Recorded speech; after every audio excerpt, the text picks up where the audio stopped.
Well, good afternoon, everyone. I'm David Wagman. I'm the Conference Committee Chairman for Renewable Energy World Conference and Expo North America. I'm also the editor of Power Engineering Magazine and Renewable Energy World North America Magazine. It's very nice to have everyone here today and to have our panel members join us as well. I'm going to introduce them in a minute, but I wanted to tell you what the premise is for this briefing that we're doing, our editor's briefing.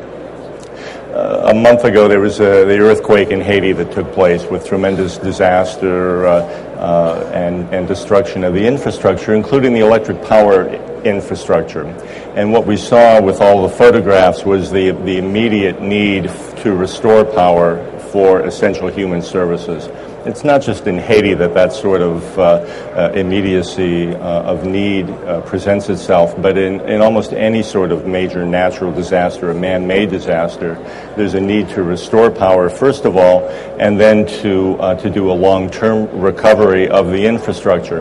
And it makes sense to me, as editor of a couple of magazines and being involved with a conference, that there's a core responsibility and opportunity that manufacturers and professionals in this industry have to be ready as part of the first response team that goes into a disaster in order to provide various types of, say, either diesel or gas-powered sources of backup power and emergency generation, renewable type power that can be brought in on an emergency basis, and then also to begin to think about long-term restoration and recovery and the role that in particular that renewable energy can play in rebuilding.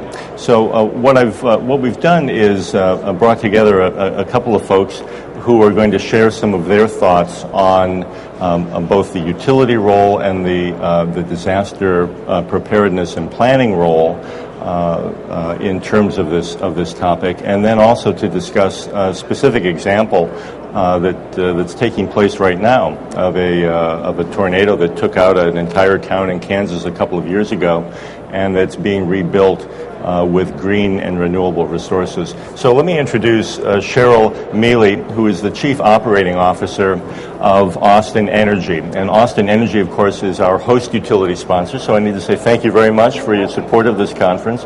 It's very nice to have you here today. She's going to be talking a bit about her utility and the role that her utility has with the state of Texas disaster planning and emergency preparedness and some of the mutual response agreements that are underway.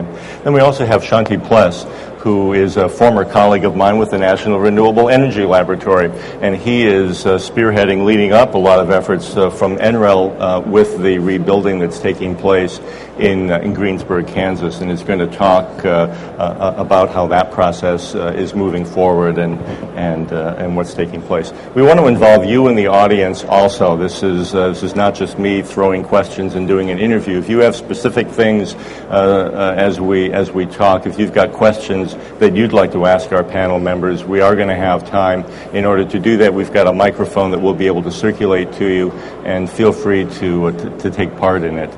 So thanks very much for coming, and let's begin. And Cheryl, I wonder if you could talk at a high level about the kinds of disaster preparedness and how a utility such as Austin Energy is involved in state efforts to prepare for disasters. Right, sure. First of all, and most of our pre-planning for any emergency is really done locally. Here in Austin, we have an emergency operations center with which the highway department, all of our emergency crews, state, local utilities, and all kinds of agencies do come together and work on what are our plans for emergency response. And often, as you said, the electric utility is a big part of that. A lot of our emergency and disaster planning certainly focuses on weather.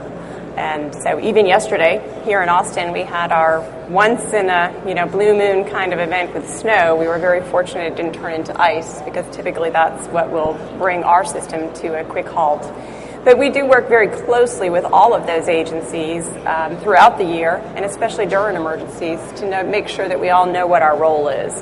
What are our priorities in terms of any restoration? Our hospitals, our schools, our large businesses, the infrastructure that's needed to have available during any emergency is always our first priority.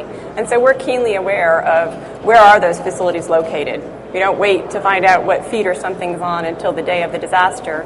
We keep very close handle on what feeders, what substations, what transmission lines have to be in service in order to make sure that we sustain all of the emergency facilities in the city. So we work a lot and under the direction during any major crisis, especially early on, to focus on those.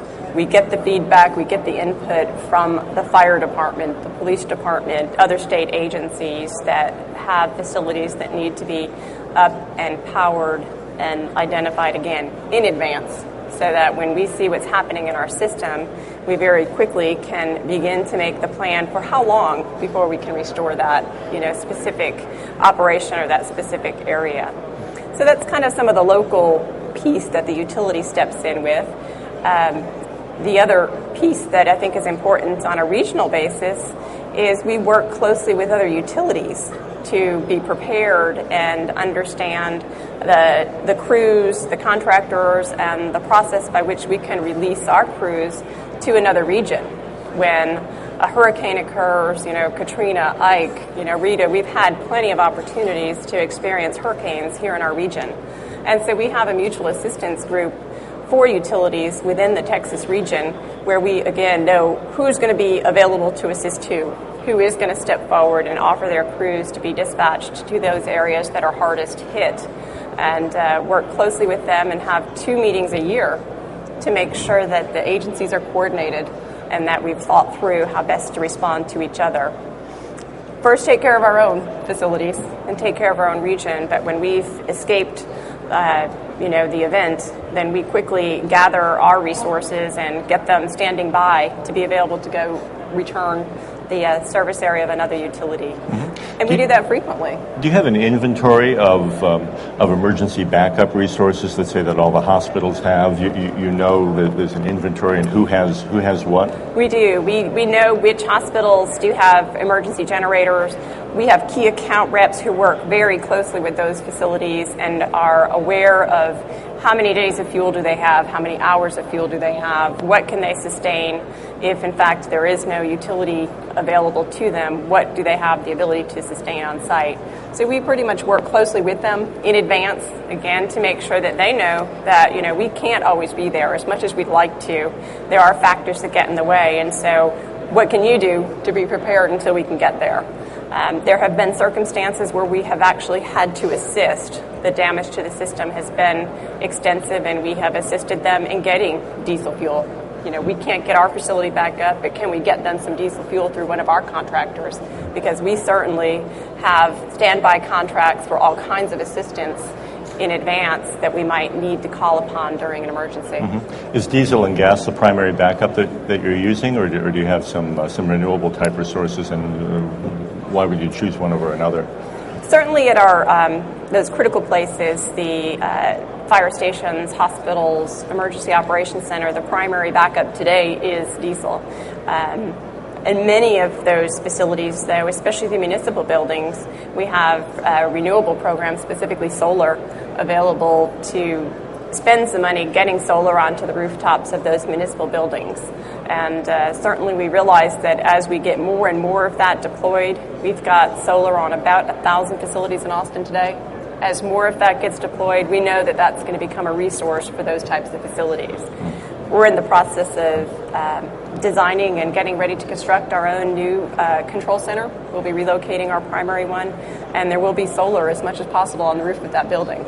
We'll have 2 dedicated feeds, but we know that we also want to have renewables on site in addition to those traditional diesel generators to sustain us as best we can. Mm-hmm. Which there is then a disaster recovery component in adopting solar technology. Yeah, absolutely. And people have said, well, what about hail? What about those problems? As many years as we've been supplying solar rebates back to our customers, we're not aware that we've had any cases of any damage to the solar facilities due to the hail, and hail is common in Central Texas. And so that's been a concern and an area where we've seen actually real positive feedback that customers are not saying that their facilities get damaged during hailstorms. And Cheryl, in terms of contract